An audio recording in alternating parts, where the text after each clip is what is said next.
മഹാരാജാവേ, പെണ്ണിന്റെ അപ്പൻ ആരാണെന്ന് അറിയാമോ? ആരാണ് അപ്പവും കവൻ? തുറന്നാൽ പച്ചത്തരി, കൈയെടുത്താൽ കൂപ്പിനിടി, പാത്തപ്പന് പോലീസില്ല ജോലി.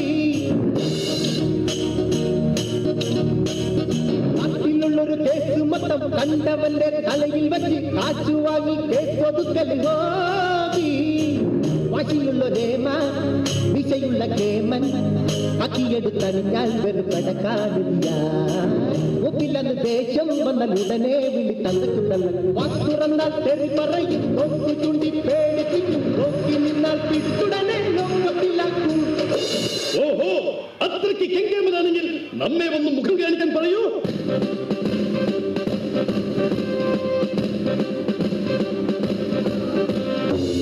സത്യം പറഞ്ഞ ആരാണ് സാറേ, തല്ലരുത്. സാറിന്റെ മകളെ കാണാൻ വന്ന ചെറുക്കന്റെ തന്തയാണത്.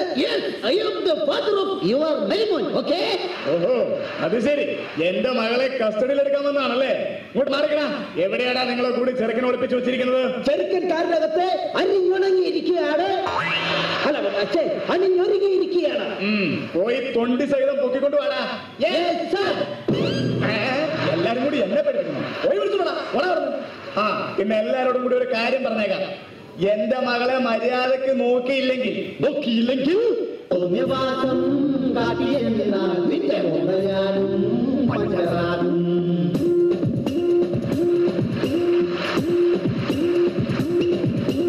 എന്റെ മോളെ നല്ലപോലെ നോക്കിയില്ലേ പൂവാടും.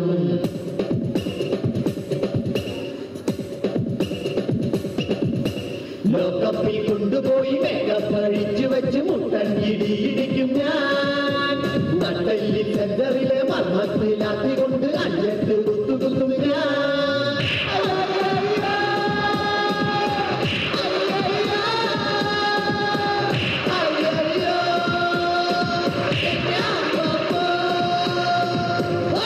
നിങ്ങൾ അങ്ങോട്ടും ഇങ്ങോട്ടും പേടിപ്പിച്ച് സമയം കളയാതെ പെണ്ണിനെ വിളിക്കേ. അതിനു മുമ്പ് ചെറുക്കനെ വിളിക്കണം.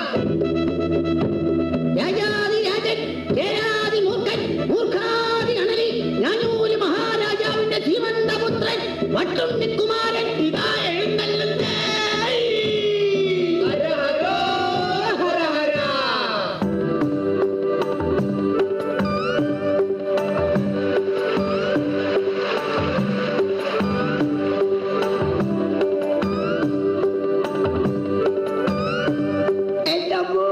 പോലീസ് നീ ഓടരുത്, ചാടരുത്, പേടിക്കരുത്. ഇത് നീ കെട്ടാൻ പോണ പെണ്ണിന്റെ അപ്പൻ. എടാ, നിന്റെ പെണ്ണിന്റെ അപ്പനാടാ അപ്പൻ. അപ്പ പെണ്ണെവിടെ? അപ്പാപ്പനോ? അപ്പ പെണ്ണെവിടെ? അവളെ കുളിക്കുക. എന്നാ ഞാൻ പോയി കണ്ടിട്ട് വരാം.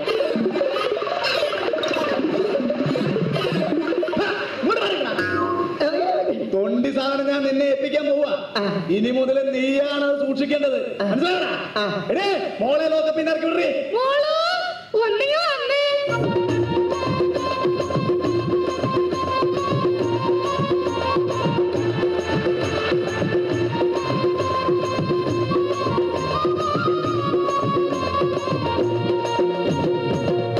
ചെറുക്കനും പെണ്ണും തമ്മിൽ കൺസിതിക്ക് അവരവിടെ നിന്ന് ലാത്തി അടിക്കട്ടെ.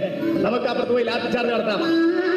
ഇത് നമ്മെ തട്ടിക്കൊല്ലാൻ പോവുകയാണോ? എടോ, വിവരമില്ലാത്ത രാജാവേ, എന്തോ നമുക്ക് അപ്പുറത്ത് പോയി ചായ കുടിക്കാന്നാണ് സാറ് പറഞ്ഞത്. ചായ കുടിച്ച് തീരും വരെ എനിക്കും എന്റെ സംഘത്തിനും 5 നിമിഷം വിശ്രമം.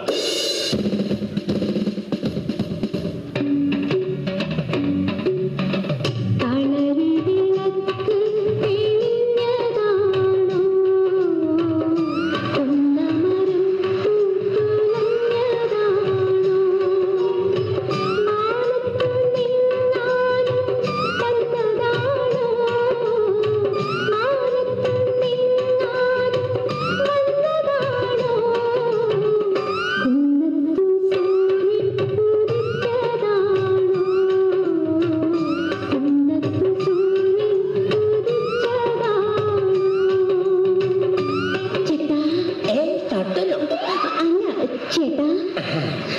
എന്താ ചായ. ആ ഇങ്ങ തന്നെ പൊള്ളിപ്പോയി. ഇഷ്ടപ്പെട്ടു. ഒന്നുകൂടി കിട്ടിയിരുന്നെങ്കിൽ. എന്ത് ചായ? അതല്ല, പിന്നെ എന്നെ ഇഷ്ടമായോന്ന്. അയ്യോ നിന്നെ എനിക്ക് ഭയങ്കര. ചേട്ടൻ എന്നോട് എന്തെങ്കിലും ചോദിക്കാനുണ്ടോ? പിന്നെ പെണ്ണെ, ഞാൻ ചായ കുടിക്കുമ്പോ നിങ്ങളുടെ പട്ടി എന്തിനാ എന്നെ തുറച്ചു നോക്കുന്നേ? അത് പിന്നെ അവന്റെ പാത്രത്തിൽ ചായ കുടിച്ചാ അവൻ ചേട്ടനെ നോക്കാതിരിക്കോ? അല്ല പിന്നെ നിനക്കെന്താ പണി? തയ്യല. പോക്കറ്റടിക്കോ? പോക്കറ്റ് മാത്രല്ല, കയ്യും വെട്ടും കഴുത്തും വെട്ടും. ചേട്ടന്റെ അല്ല, തുണിയുടെ. ഞാൻ പേടിച്ചു പോയി. പെണ്ണെ, നിനക്ക് എന്നെ ഇഷ്ടമായോ? ചേട്ടനൊരു പുസ്തകമായിരുന്നെങ്കിൽ ഞാൻ എന്റെ മാറോട് ചേർത്ത് പിടിച്ചേനെ. പെണ്ണെ, നീയൊരു ഡയറി ആയിരുന്നെങ്കിൽ ഒരു വർഷം കഴിയുമ്പോ നിന്നെ എനിക്ക് മാറ്റാമായിരുന്നു. ചേട്ടാ, എന്താ? ചേട്ടനൊരു കരിമ്പായിരുന്നെങ്കിൽ എനിക്ക് ചവച്ചരച്ച് തുപ്പാമായിരുന്നു. കൊള്ളാലോ. അതൊക്കെ പോട്ടെ. പെണ്ണെ, എന്റെ കൂടെ താമസിക്കാൻ ടൂറ് പോകാൻ പെൺകൊടി, ഊട്ടി വഴി കേട്ടടിക്കൊരു കൂട്ടുവരും പെൺകൊടി, മുംബൈ കാണാടി, പുറകെ താജ്മഹൽ കാണാടി, ഗോവ കാണാടി, അവിടെ ബീച്ചിലൊന്ന് കറങ്ങാടി, ഒരുങ്ങി വന്നാൽ നമുക്ക് ഗോവിന്ദ ചുറ്റാടി. അയ്യോ, ടൂറ് പോയാലേ എന്റെ അച്ഛൻ കേസ് കൊടുക്കും.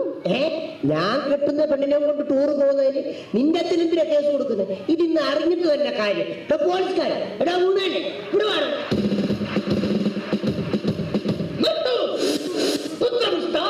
എന്താണ് ഇവിടെ ഒരു ബഹളം കൂതുകലം? ബ്രോക്കറെ, ഈ ഒന്ന് എത്രയാണ്? രണ്ടാടാ രണ്ട്. എന്നാലേ ഈ രണ്ടിലൊന്ന് എനിക്ക് ഇപ്പൊ അറിയണം. കല്യാണം കഴിഞ്ഞ് ഞാൻ ഈ പെണ്ണിനെ കൊണ്ട് ടൂറ് പോകുന്നതിന് ഈ പോലീസുകാരൻ എന്തിനാ കേസ് കൊടുക്കുന്നത്? മോനെ പൊന്നു മോനെ, പോലീസുകാരൻ കേസ് കൊടുക്കൂന്ന് പറഞ്ഞത് അസത്യമാടാ, അസത്യം. ആര് പറഞ്ഞത് അസത്യമാണെന്ന്? ആ സത്യം ഞാൻ തുറന്നു പറയാം. ഞാൻ 9ാം ക്ലാസ്സിൽ പഠിക്കുമ്പോ രസതന്ത്രം പഠിപ്പിക്കുന്ന സാറിന്റെ കൂടെ ഒരു രസത്തിന്റെ ടൂറ് പോയപ്പോഴും, മത്തായി ചേട്ടന്റെ കൂടെ ഒരാഴ്ച മൈസൂർ ടൂറ് പോയപ്പോഴും, പിന്നെ കനകാംബരം ചേട്ടന്റെ കൂടെ കൊടൈക്കനാലിൽ ടൂർ പോയപ്പോഴും ഈ അച്ഛൻ കേസ് കൊടുത്താണ് വിളിച്ചോണ്ട് വന്നത്. ഈ കല്യാണം നടന്നാൽ എന്താ കുഴപ്പമൊന്നും? അത് ശരി, ഇത്രയും പേരെ കൂടെ ഒളിച്ചോടി പോയ പെണ്ണെ എന്റെ മോന്റെ തല കെട്ടിവെക്കാനല്ലേ പാവം? നിർത്ത്. ഇത്രയും അനുഭവ സമ്പത്തുള്ള ഈ തരുണിമണിയെ കെട്ടിയാൽ എന്താ കുഴപ്പം? സാധ്യമല്ല. എടോ കോന്തൻ രാജാവേ, തന്റെ ഈ നിൽക്കുന്ന മകനുണ്ടല്ലോ പെൺകോന്തൻ, അവൻ ഈ നാട്ടിലെ മുഴുവൻ പൊമ്പിള്ളേരെ പുറകെ നടന്ന് അടി കൊണ്ടിട്ടുള്ളവനല്ലേടോ. അതുകൊണ്ട് ഇവന് ചേരുന്ന പെണ്ണ് ഇവള് തന്നെ. അതുകൊണ്ട് മകനെ, നീ ഒന്നുകൊണ്ട് പേടിക്കണ്ട. ഈ പെൺകുട്ടിയെ നിനക്ക് കിട്ടിയാൽ നിന്റെ സൗഭാഗ്യമാണ് സൗഭാഗ്യം. അതെ, കാർത്തിക ശിരോമണി, ഇവളെ കിട്ടിയാൽ നമ്മുടെ പുത്രന് എന്ത് സൗഭാഗ്യമാണ് കൈവരുന്നത്? പറഞ്ഞത്, നമ്മളൊരു മാർജിൻ ഫ്രീ ഷോപ്പിൽ കയറി ഒരു പേസ്റ്റ് വാങ്ങിയാൽ ഒരു ബ്രഷ് ഫ്രീ, അപ്പോൾ ഒരു ബ്രഷ് വാങ്ങിയാൽ ഒരു സെറ്റ് പല്ല് ഫ്രീ. അതുപോലെ ഈ പെണ്ണിനെ കിട്ടിയാൽ നിനക്കുമുണ്ട് ഒരു കൊച്ചു ഫ്രീ. എനിക്ക് കൊച്ചു ഫ്രീ ഒന്നും പറയാ, എനിക്കൊരു വലിയ ഫ്രീ വേണം. എടാ മണ്ട, ഈ പെണ്ണിനെ കെട്ടിയ ഇവക്കടെ 4 വയസ്സുള്ള ഒരു മുഴുത്ത കൊച്ചിനെ നിനക്ക് ഫ്രീ. അതെ, ഒരു മാർജിൻ ഫ്രീ കുട്ടി ഫ്രീ.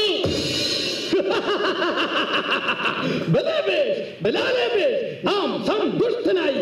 നമ്മുടെ കുലമഹിമയ്ക്ക് ചേർന്ന പുത്രമുതലെ കിട്ടിയതിൽ നാം സന്തുഷ്ടനായിരിക്കുന്നു. ആരിവിടെ? കൊട്ടാരം നർത്തകിമാർ വരട്ടെ, വാദ്യഘോഷങ്ങൾ മുഴങ്ങട്ടെ, വിവാഹം സമങ്ങളും കൊണ്ടാടട്ടെ. അതെ, നമുക്കെല്ലാവർക്കും ചേർന്ന് ഈ കല്യാണം അടിച്ചു പൊളിക്കാം.